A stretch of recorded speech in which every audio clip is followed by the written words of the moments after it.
দেখো, future perfect tense. Future perfect tense বলতে বোঝাচ্ছে ফিউচারে দুটো কাজ হবে, ঠিক আছে? প্রথম কাজ, দ্বিতীয় কাজ।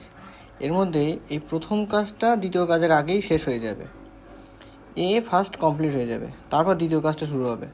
তাহলে সেই কাজটা, প্রথম কাজটা বোঝানোর জন্য আমরা ফিউচার পারফেক্ট ইউজ করব, আর দ্বিতীয় কাজটা বোঝানোর জন্য সিম্পল প্রেজেন্ট ইউজ করা হবে, ঠিক আছে? তো ব্যাস, চলো উদাহরণ দিই তোমাদের একটা।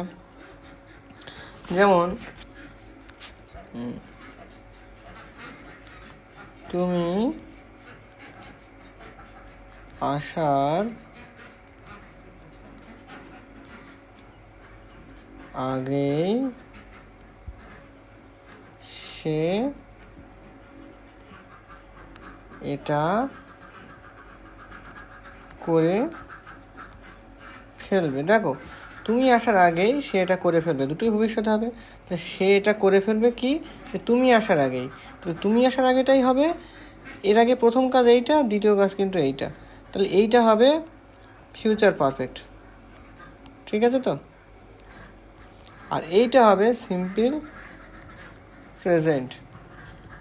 তাহলে ফর্মুলাটা একটু দেখো, পারফেক্টের ফর্মুলা কি হয়? প্রথমে হলো সাবজেক্ট, তারপরে হলো শ্যাল বা উইল, এটা জানো, প্লাস এর সঙ্গে বসবে হ্যাভ, প্লাস ভার্বের 3 নম্বর বা পার্টিসিপল ফর্ম, প্লাস এর অবজেক্ট যেগুলো বসতে থাকে। তাহলে যদি কি হবে, যে তুমি আসার আগেই সে এই কাজটা করে ফেলবে, তাহলে হি উইল, তারপর কি বলেছি, হ্যাভ হবে। হি উইল হ্যাভ, তারপর ভার্বের 3 নম্বর রূপ, হি হ্যাভ ডান দিস, মানে এই কাজটি বিফোর, তুমি আসার আগে। ইউ কাম, সিম্পল প্রেজেন্ট, ঠিক আছে? তো দেখো, এইটা হলো সিম্পল প্রেজেন্ট, এইটা হলো পারফেক্ট, ঠিক আছে? তো ফিউচার পারফেক্ট, ঠিক আছে? এইবার আমরা যাব ফিউচার পারফেক্ট কন্টিনিউয়াস। দেখো, মানে অতীত বা বর্তমানে কোনো কাজ শুরু হয়েছে এবং সেটা না ভবিষ্যতেও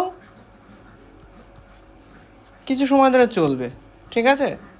সেই ধরনের কাজকে আমরা বলছি ফিউচার পারফেক্ট কন্টিনিউয়াস টেন্স। দেখো, এক্ষেত্রে আমি একটু তোমাদের এই জিনিসটা লক্ষ্য করো,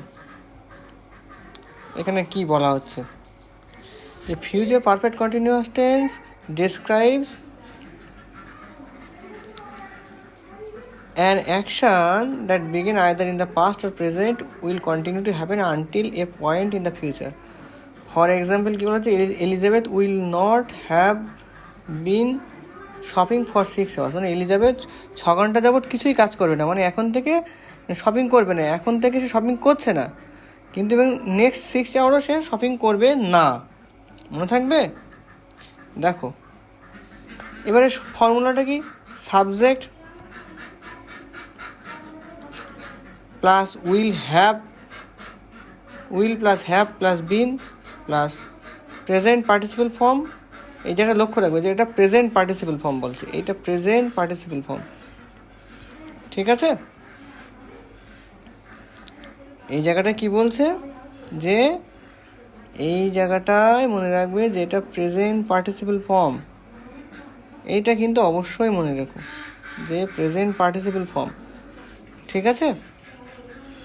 তারপরে দেখো কি উদাহরণ দেওয়া হচ্ছে, দেখো, after an hour John will have been reading for 6 hours. To make a negative sentence we use the following formula, subject will not, not হবে মেক যখন নেগেটিভ করবো, প্রেজেন্ট পার্টিসিপল ফর্ম অবজেক্ট একই থাকবে, মনে রাখবে পাস্ট পার্টিসিপল হবে না, সবসময় প্রেজেন্ট পার্টিসিপল ফর্ম হবে অবজেক্ট। দেখো, এইটা ছাড়া আর তেমন কিছুই নেই এই জায়গাটায়, এবং এটা খুব আউট অফ ডেটেড, মানে এটা খুব একটা প্রয়োজন হয় না, সেই জন্য আমি এরকমভাবেই লিখে দিলাম, ঠিক আছে? তো তোমরা আরেকবার সুন্দর করে এটা ভালোভাবে মন দিয়ে পড়ে নিও।